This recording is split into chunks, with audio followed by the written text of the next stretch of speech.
Putovanje kroz vrijeme je tema koja već odavno zaokuplja ljudsku maštu. Mogućnost svjedočenja prošlosti ili putovanja u budućnost inspirirala je bezbrojne filmove, knjige i teorije. Ideja da se vlastitim očima vide najveći povijesni trenuci nesumnjivo je fascinantna. Kroz povijest smo imali pojedince koji su tvrdili da rade na strojevima sposobnima za putovanje kroz vrijeme. Prema opće prihvaćenoj povijesti niti jedan od njih nije uspio. Ili barem nam je tako rečeno.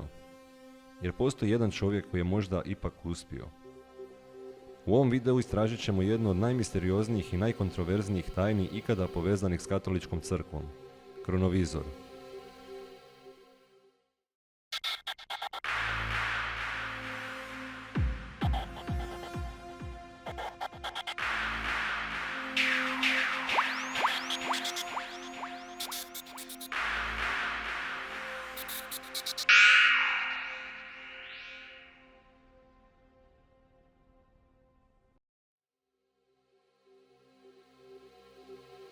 Ideja putovanja kroz vrijeme fascinira čovječanstvo generacijama.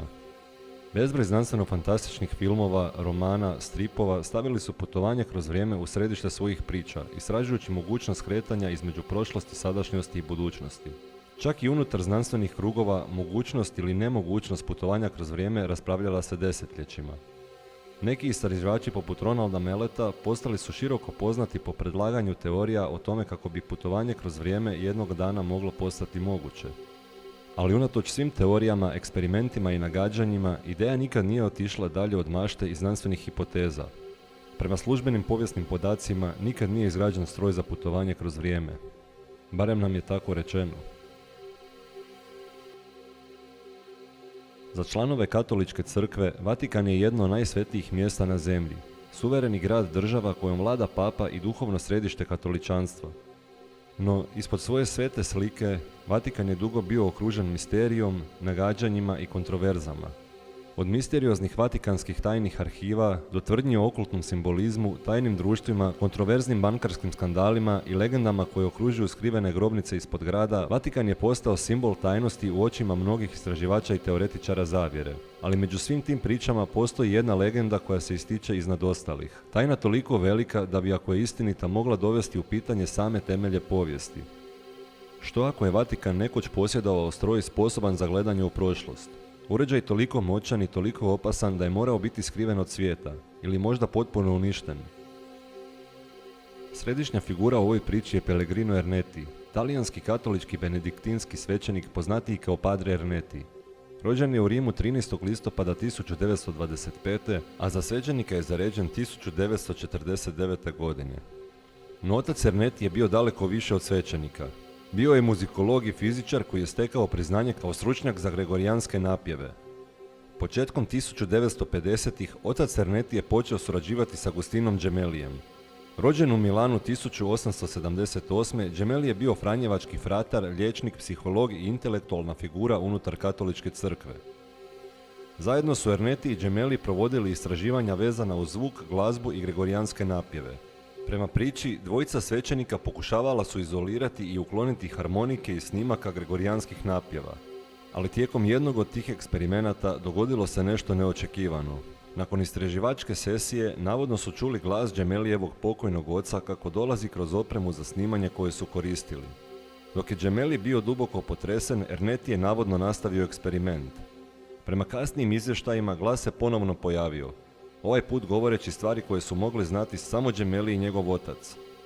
Ovo iskustvo je navodno dovelo oca Ernettija do radikalnog zaključka. Da zvukovi iz prošlosti možda nikad u potpunosti ne nestaju, već ostaju negdje sačuvani unutar samog prostora i vremena. Ali prije nego što nastavimo s pričom o kronovizoru, važno je razumjeti zašto su Ernetti i Gemelli uopće proučavali gregorijanske napjeve i harmonike. Istraživanje dvojice svećenika bilo je povezano s konceptom solfeggio frekvencija, skupa tonova za koje neki alternativni istraživači vjeruju da posjeduju duhovna ili iscijeliteljska svojstva. Te se frekvencije obično opisuju kao 6 primarnih tonova: do 396 Hz, re 417 Hz, mi 528 Hz, fa 639 Hz, so 741 Hz i la 852 Hz. Zagovornici ovih teorija tvrde da su frekvencije bile drevni sveti tonovi sposobni utjecati na svijest, iscjeljivati tijelo ili utjecati na emocionalna stanja. Iako ovakve ideje ostaju izvan službene znanosti, doprinijele su slici Padrea Ernetija kao nekog tko je bio duboko zainteresiran za presjek zvuka, duhovnost i alternativne znanstvene koncepte. Inspiriran čudnim događajem koji je navodno doživio sa Agostinom Gemelijem, Pellegrino Erneti je navodno počeo raditi s grupom od 12 znanstvenika kako bi razvili stroj koji će se kasnije nazvati kronovizor. Prema priči, neke od najistaknutijih osoba povezanih s projektom bili su Enrico Fermi, jedan od pionira nuklearne fizike, i Wernher von Braun, poznati nacistički raketni znanstvenik koji je kasnije postao jedna od vodećih osoba u NASA-i. Međutim, unatoč čestom spominjanju u vezi s pričom o kronovizoru, ne postoje službeni zapisi, dokumenti ili javne izjave koje potvrđuju da su Fermi ili von Braun ikad sudjelovali u takvom projektu. I tu se misterij produbljuje. Iako ne postoje provjereni dokazi koji dokazuju postojanje kronovizora, postoji jedna knjiga koja je pomogla u širenju legende o tom stroju diljem svijeta. U 1960-ima otac Erneti je navodno upoznao francuskog svećenika po imenu François Brun. Prema Brunu, Erneti mu se povjerio o tajnom uređaju koju su oni 12 znanstvenika navodno stvorili. Stroju sposobnim za gledanje događaja iz prošlosti. Brun je kasnije opisao te tvrdnje u svojoj knjizi iz 2002. Nova misterija Vatikana. Prema Ernetijevom navodnom opisu, kronovizor je sadržavao nekoliko antena, od kojih su 3 bila izrađene od nepoznatog materijala. Ove antene su navodno hvatale zvučne i svjetlosne valove u cijelom njihovom spektru. Stroj je navodno također sadržavao ono što je Erneti nazivao tražilo smjera. Mehanizam za koji se kaže da omogućuje operateru odabir određene točke u povijesti. Nakon što bi se odabralo vremensko razdoblje, uređaj bi navodno prikazivao događaje iz prošlosti na sučelju nalik ekranu. Prema tvrdnjama, stroj je čak bio sposoban snimati slike i zvukove koje je prikazivao. A ako je Ernetijeva priča istinita, događaji kojima je svjedočio bili su nevjerovatni. Najpoznatiji primjer je raspeće Isusa Krista, koje je Erneti navodno promatrao kroz kronovizor. No prema François Brunu, Erneti je također tvrdio da je svjedočio brojnim drugim povijesnim događajima. Među njima su bili govori Cicerona pred rimskim senatom, obraćanje Napoleona Bonapartea svojoj vojsci, pa čak i izgubljena rimska tragedija koju je napisao drevni pjesnik Ennius. Ostale navodne vizije uključivale su potpisivanje Vestfalskog mira, izgradnju Salomonova hrama u Jeruzalemu, pa čak i scene povezane s Danteom Alighierijem i njegovim putovanjem kroz zagrobni život opisanim u božanstvenoj komediji. Priča o Pellegrinu Ernetiju i njegovom navodnom stroju dospjela je u javnost 2. svibnja 1972. Tog dana talijanske novine La Domenica del Corriere objavile su članak u kojem se raspravljalo o Ernetijevim tvrdnjama. Osim opisa navodnog stroja za gledanje vremena, članak je sadržavao sliku za koju je Erneti tvrdio da prikazuje raspeće Isusa Krista koju je snimio kroz kronovizor. U članku je također navedeno da Erneti posjeduje još jednu sliku, fotografiju posljednje večere, iako je nju navodno odlučio sakriti od javnosti. No, ubrzo su slijedile kontroverze. Kritičari su ubrzo utvrdili da je navodna slika Kristova razapeća zapravo krivotvorina. Prema navodima, sliku koju je objavio Erneti izgledala je gotovo identično fotografiji drvene skulpture izložene u svetištu u blizini Peruđe. Skulptura je prikazivala Isusa tijekom raspeća i njena slika se navodno mogla kupiti u svetištu u Peruđi. Međutim, Ernetijeve pristaše ponudili su drugačije objašnjenje. Prema François Brunu, umjetnik koji je stvorio skulpturu navodno ju je temeljio na opisima časne sestre koja je tvrdila da je doživjela vizije Krista. I tako se misterij samo produbio. Je li slika bila dokaz Ernetijevog izuma? Je li u pitanju bio nesporazum? Ili možda čak i prevara? Pravo postojanje ili nepostojanje kronovizora nikad nije u potpunosti razriješeno. Prema nekim verzijama priče, katolička crkva naredila je uništenje stroja jer su se njegove mogućnosti smatrale preopasnima za čovječanstvo. Drugi tvrde nešto još misterioznije, da je Vatikan tajno sačuvao uređaj i sakrio ga duboko u svojim odejama, daleko od pogleda javnosti. Postoji i glasina, iako nikad nije pronađen pisani dokaz koji bi je potkrijepio, da je Vatikan 1998. izdao tajni dekret u kojem se navodi da će se svatko ko se koristi uređajem sposobnim za gledanje u prošlost suočiti s izopćenjem iz crkve. Ali kao i mnogo toga oko kronovizora, ove tvrdnje ostaju samo nagađanja.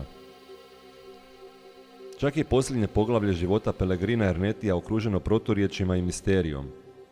Prema jednoj verziji priče, neposredno prije smrti, otac Erneti je navodno priznao da je cijela priča o kronovizoru bila prijevara. U toj verziji navodno je priznao da je toliko želio da stroj radi da je sam izmislio veći dio priče. No postoji i druga verzija priče. Prema toj verziji, otac Erneti je do samog kraja života tvrdio da je kronovizor stvaran i da ga Vatikan namjerno skriva kako bi spriječio da padne u pogrešne ruke.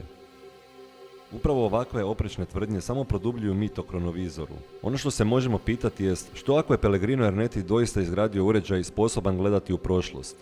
Kako bi takav stroj utjecao na svijetu u kojem danas živimo? Postojanje uređaja poput kronovizora moglo bi potresti temelje društva. Stroj sposoban promatrati prošlost u savršenim detaljima mogao bi postati ultimativni alat moći, posebno ako bi pao u ruke vlada, obavještajnih agencija, korporacija ili moćnih elita.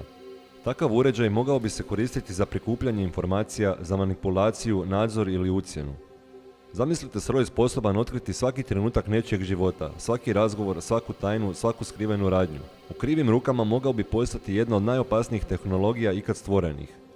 Financijska moć, politički utjecaj i društvena kontrola mogli bi se steći pristupom zabranjenom znanju o prošlosti. Poslovni suparnici mogli bi biti uništeni.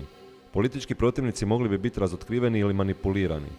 Čitavi narodi mogli bi biti kontrolirani putem informacija kojima nitko drugi ne bi mogao pristupiti. Ali to bi mogla biti samo jedna od uznemirujućih mogućnosti. Stroj sposoban vidjeti prošlost također bi mogao pružiti odgovore na najveća pitanja čovečanstva. Pravo podrijetlo civilizacije, skrivenu stvarnost iza povijesnih događaja, pa čak i podrijetlo samog čovečanstva. A to postavlja još jedno pitanje. Što ako određene institucije već znaju neke istine za koje ne žele da ih svijetu otkrije? Možda bi poznavanje specifičnih povijesnih događaja moglo potresti temelje ne samo katoličke crkve, već i moderne civilizacije u cjelini. Što ako kronovizor ima moć razotkriti skrivene strukture kontrole? Što ako bi mogao osporiti vjerski autoritet, političke sustave ili legitimitet moćnih elita? Što ako čovječanstvo živi unutar pažljivo konstruirane iluzije, nesvjesno svoje prave prirode? Što ako je sama svijest prava misterija? Kad bi stroj poput kronovizora mogao dokazati istinitost takvih ideja, posljedice bi bile nezamislive. Temelji religije, politike, povijesti, pa čak i ljudskog identiteta mogli bi se urušiti preko noći. Iz te perspektive postaje lakše razumjeti zašto neki vjeruju da takav stroj nikada ne bi smio gledati svjetlo dana. Pellegrino Ernetti umro je 8. travnja 1994. godine. Navodno je bio posljednji poznati preživjeli sudionik povezan s navodnim projektom kronovizora. A s njegovom smrću mnogi vjeruju da je cijela priča o kronovizoru nestala. Misterij oko oca Ernettija i kronovizora nikad nije u potpunosti objašnjen, a vjerovatno nikad neće niti biti. Je li katolička crkva uništila stroj jer se njegovo postojanje smatralo preopasnim? Ili ga je Vatikan tajno sačuvao, skrivenog od javnosti, dok je Ernetti bio prisiljen odbaciti cijelu priču kao fikciju? Ili možda kronovizor uopće nije postojao? S obzirom na to da su glavne osobe povezane s pričom odavno mrtve, svi pravi odgovori na ova pitanja, ako postoje, vjerojatno bi ostali zakopani duboko u najvišim razinama samog Vatikana. A s obzirom na dugu povijest Vatikana, u tajnosti koja okružuje kontroverzne teme, kronovizor bi mogao ostati jedna od onih misterija na koje javnost nikad neće dobiti konačni odgovor.